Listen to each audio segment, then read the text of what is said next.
আমার জীবনে এত কষ্ট কেন? আমার জীবনে এত দুঃখ কেন? আমার জীবনে তো ভালো কিছু হয় না। সবাই হুড়হুড় করে এগিয়ে যায়।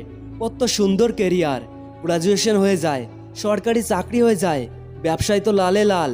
আমার তো কিচ্ছু হয় না, আমার তো কিচ্ছু হলো না। এরকম হতাশা আছে কি? Don't be sad, don't be frustrated, don't be upset. হতাশা হও না, হাল ছেড়ো না, ভরসা রাখো। কার উপর? তোমার নিজের উপর। কারণ ভগবান তোমায় সব কিছু দিয়ে পাঠিয়েছে, শুধু একটি জিনিস দেয়নি, সেটা হচ্ছে তোমার কেরিয়ার। কারণ প্রাপ্য জিনিসটা আমাদের নিজেদেরই ছিনিয়ে নিতে হয়, ওটা কেউ করে দেয় না। তাই নিজেকে প্রশ্ন করো, কোন কারণে আজ তুমি থেমে আছো? কোন জায়গাটায় আজ তুমি পড়ে আছো? কষ্ট, দুঃখ, এটা তো সবার জীবনেই বর্তমান। তো দিন শেষে তোমাকে নিজেকে গড়ে তুলতে হবে। তুমি ভেঙে পড়ে আছো, আরে কেউ নেই যে তোমাকে তুলে সাপোর্ট দেবে। এটা নিজেকে করতে হবে। তাই কিসের কষ্ট, কিসের হতাশা? সবই মোহ মায়া।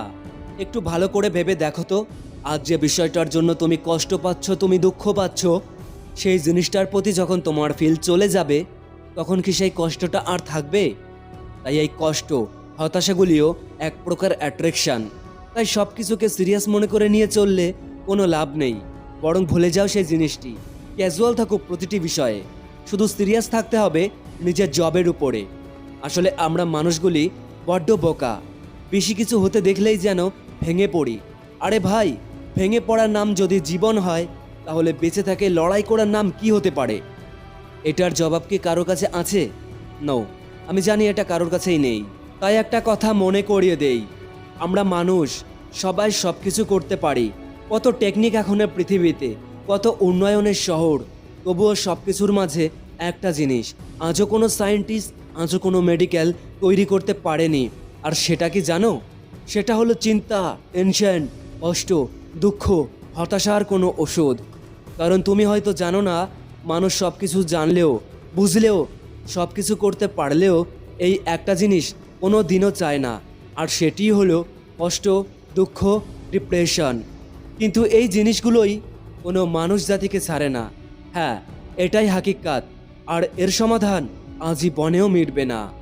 তো বন্ধুরা, দিন শেষে তোমাকে নিজেকে স্ট্রং রাখতে হবে। কিসের জন্য কষ্ট, কিসের জন্য এত হতাশা? যাও, গিয়ে দেখো শ্মশান বা কবরস্থানে। তুমি কোনো কিছু নিয়েও আসনি, আর তুমি কোনো কিছু নিয়েও যাবে না। শুধু মাঝপথে পড়ে রইবে তোমার কিছু ইচ্ছেগুলো। তাই ভেঙে না পড়ে লড়াই করো, যুদ্ধ ঘোষণা করো তোমার কষ্ট, দুঃখ, তোমার ব্যর্থতার বিরুদ্ধে। যে ইচ্ছেগুলো অপূর্ণ থাকাতে আজ তুমি ডিপ্রেশনে আছো, কষ্টে আছো, সেই ইচ্ছেগুলোর বিরুদ্ধে তুমি একজন সেনা তৈরি হও। তুমি লড়াই করো সেই ইচ্ছের জন্য। ভেঙে ফেলো সামনে দাঁড়িয়ে থাকা আঘাতের ওই দরজাটা।